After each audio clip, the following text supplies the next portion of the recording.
Welcome, everyone. I'm Adam Miller. I'm also here with Jim Fitzsimmons today.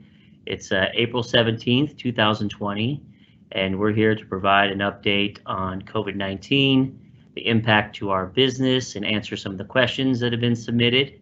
I thought it'd be good to start with discussing the White House plan that was unveiled yesterday called Opening Up America Again, and maybe talk a little bit about how that plan is structured, just at a high level, and how we believe that impacts our business. So the plan is essentially going to be based on several factors that most include a downward trajectory of COVID-19 cases. And then there'll be a three-phase approach of how we'll open up the economy, and it will be very gradual. And ultimately, it will be done on a state-by-state basis, and the governors of each state will have the final decision on how they open up the economy, the timing of it, and as they progress through those three phases. So I think this is a very good step in heading in the direction of opening up some of our customers that we work with. We have many of our customers, there's a large percentage that have been still shipping loads during the pandemic, but there is a very meaningful percentage that have seen their shipments fall off dramatically or completely cease as they've shut off their load volumes and they've shut their business over this time period. So although we've been fortunate to have a lot of freight from customers that are shipping, we'd be happy to have some additional volumes from those customers as they begin to open up their businesses. Our sales team has been working very closely with these customers in setting up opportunities for the future, finding current opportunities for our business. They've been working closely with our pricing team, our account management team, to ensure we have enough loads to be productive and to keep our drivers on the road and earning a paycheck.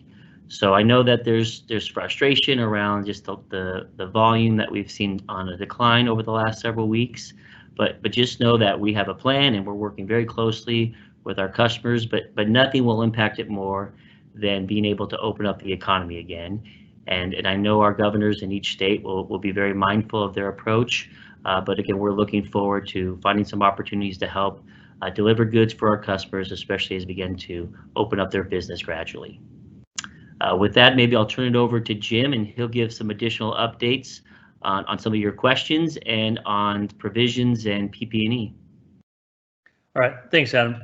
One thing I wanted to take special note of is I thought it was really cool yesterday when Donald Trump's address to the nation, his theme was "Thank God for truckers," and so I thought that was such a cool thing to hear a president talk about, and directly showing his appreciation, for every man and woman that's behind the wheel of a truck right now. So I think that goes without saying that we all really appreciate what you are doing out there as well.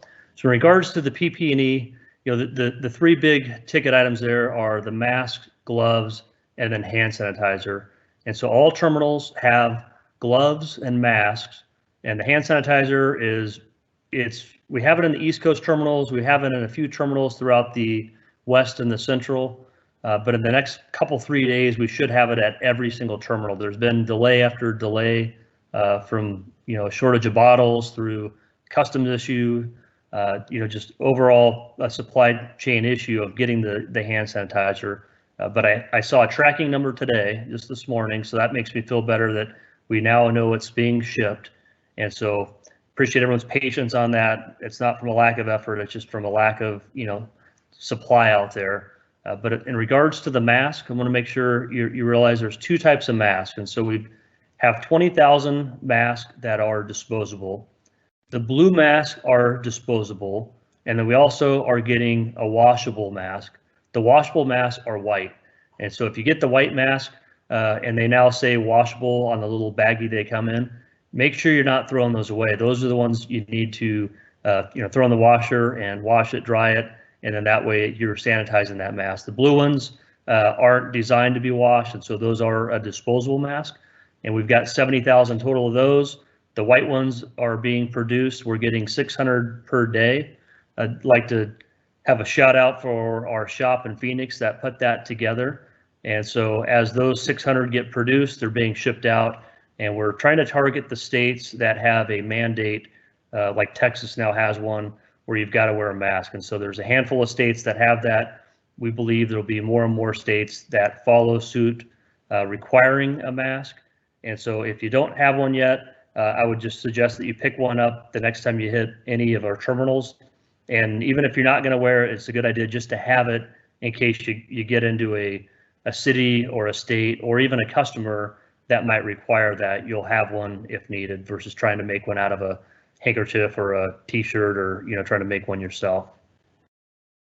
One thing I wanted to hit on too is just on the hand sanitizer. So when you get a bottle of it, hold on to that bottle, because the plan is in the future we're going to be ordering hand sanitizer in 55-gallon drums. And so the thought will be, once your bottle's empty, you'll just come through a shop and then refill your bottle. And so once we get our stock up, the plan is just to keep that stock level going by 55-gallon drums. So Adam, I'll turn it back over to you. Thanks, Jim. Another thing I wanted to give an update on for our driving associates as well as our operations staff. We've had a project that we've been working on for several months now, and it's been a lot of work from our IT folks, our operations folks, some of our planners, our network engineers. It's about providing flexibility for fueling your trucks. We got a lot of feedback from our driving associates, from our operations folks about having to re-optimize our fuel solutions because of fuel stops that just didn't work for the route. And so we've worked very hard, and now we have a program that will allow for a driver to select among up to 3 fueling locations along the route where it would work best for that particular driver and the route that you're taking. And so our goal was to provide a lot more flexibility, allowing more choice. It's really based on your preference of fuel stop that you like to work out of, or just how busy a fuel stop would be. And so we're very mindful of cost, but in some cases, the flexibility that we would allow our operations teams outweighed saving a half a penny at one location versus another. So we rolled that out recently. We've had some good feedback. We're still working on a few kinks in certain LOBs, but we think this bodes well of making your life easier over the road. And so we want your feedback if it's not working as we've designed it, but we're excited to be able to roll that out. And again, that's been a lot of hard work from many individuals in our organization. And I want to make sure we're taking advantage of that and getting any feedback if there's anything that we need to address. So before I turn it over to Jim, again, I want to say how much we appreciate our team members at Swift, and that, hey, everyone is working together closer than we ever have, even though most of us are working remotely, and we're all working together to get through this the best we can. And we're not always going to be perfect. There's going to be factors in the economy that impact our ability to source as many loads as we would like. But I can tell you, we have our men and women here are working as hard as possible to support our driving associates. So I want to just say how much I appreciate everybody.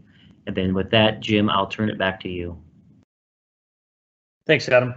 One last thing I wanted to hit, just a reminder, and I think everyone knows this, but we have seen a few circumstances where a driver or an office person is coming to work when they don't feel well.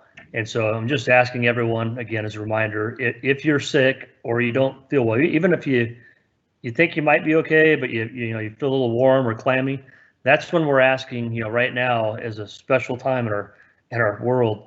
If you don't feel good at all, you got to reach out to somebody, and chances are we're going to probably have you sit out to make sure that you're not actually sick. And that's one way we're going to prevent from spreading this to others. And so once again, if you don't feel well, reach out to your leader.